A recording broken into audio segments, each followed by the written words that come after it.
Hey everyone, Sean Clement here at the Richmond Hill Golf Learning Center, headquarters for wisdom in golf.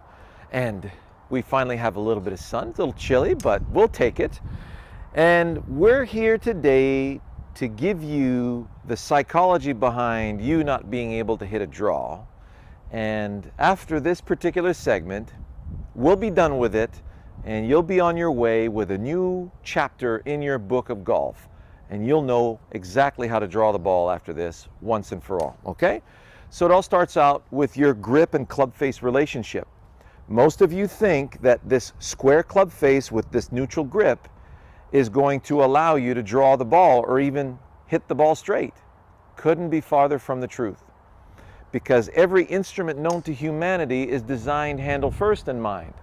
If I'm going fishing, notice my hands come through, then the handle of the fishing pole, then the meat of the fishing pole, then the tip of it, then finally the line and the lure.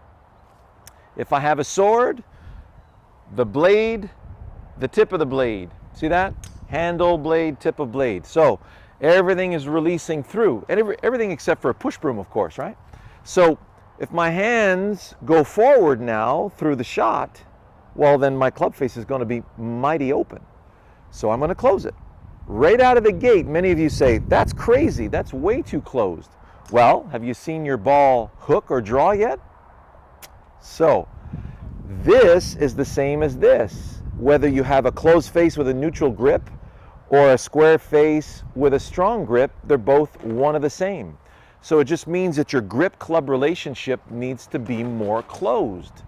There. Now, to get over the mental hump of that, you got to understand that the sole of the club is a grass cutting tool, just like this one. Now, I can cut grass from toe to heel. I can cut grass from heel to toe. I'm still cutting grass. I can cut grass, or I can cut grass. So, you take the club, make it very closed, cut through the dandelion stem, observe the flight of the ball. So I've got basically, with that amount of closure on my face, I've got just a strong draw, but it wasn't a hook yet.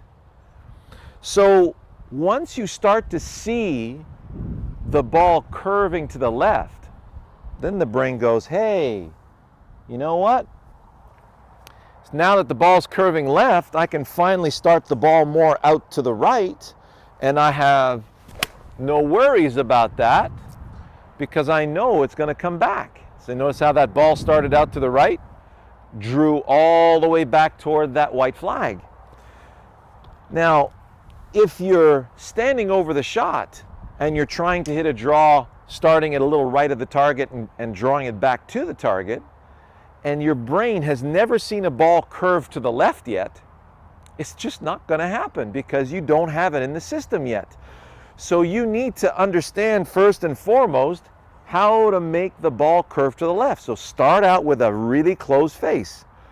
The second thing we're going to look at is how your anatomy relates to the instruments that you use. So if I'm whipping, let's say, a sword, so take the sword in your hands. It's a beautiful way of doing it. Hold it right at the bottom of the shaft and give it a good slash. And then you'll realize, wait a second, wow, I really feel the weight of the sword turn my anatomy over. So you're going to feel a nice pronation of that trail arm. You put it in your lead hand. This is going to be very revealing for many of you. See the face of my watch? Notice it's facing you right now. Now it's facing away from you. It is exactly like a topspin backhand in ping pong. When I'm making a topspin backhand, the elbow kicks down, and that's what snaps the back of the hand over the top of the ball. So when I'm letting it release, see what happens? Many of you are trying to lift the ball. See how that makes the wrist collapse? So this is going to keep the face of the club wide open. For many of you, you have never let the club release your anatomy before. So you put both hands on the club, pretend you're playing baseball. We're going to hit a ball over the pitcher's head in center field.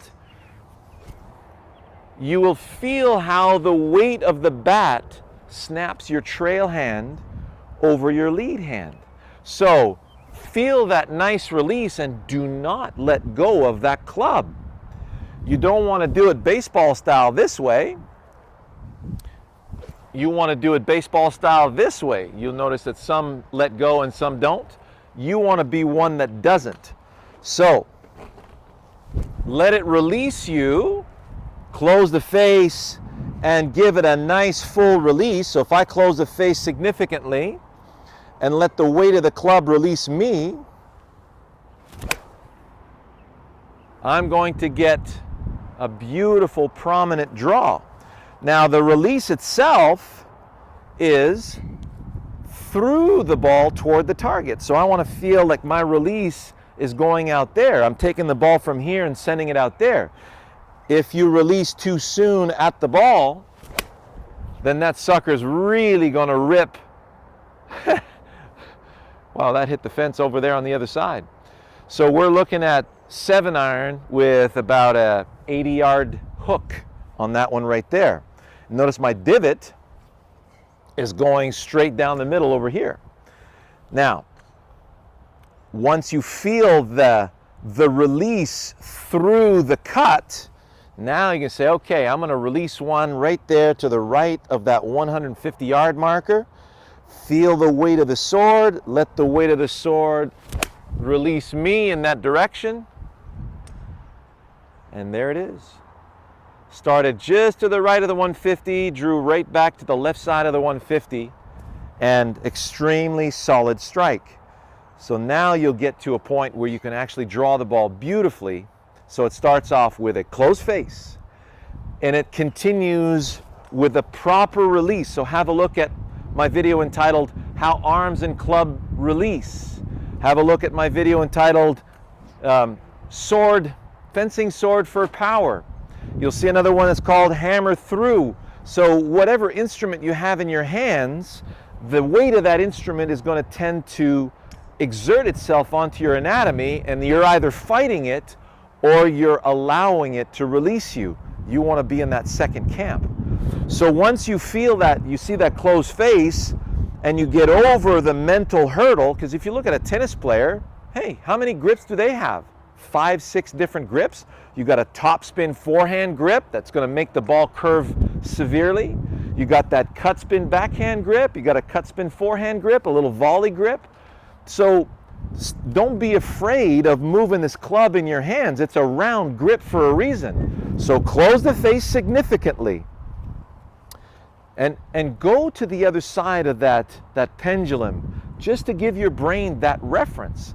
And then let the weight of the club release you. And you'll notice with the club that far closed, you'll feel more weight in that lead hand, and you'll find it even easier for you to let the club release.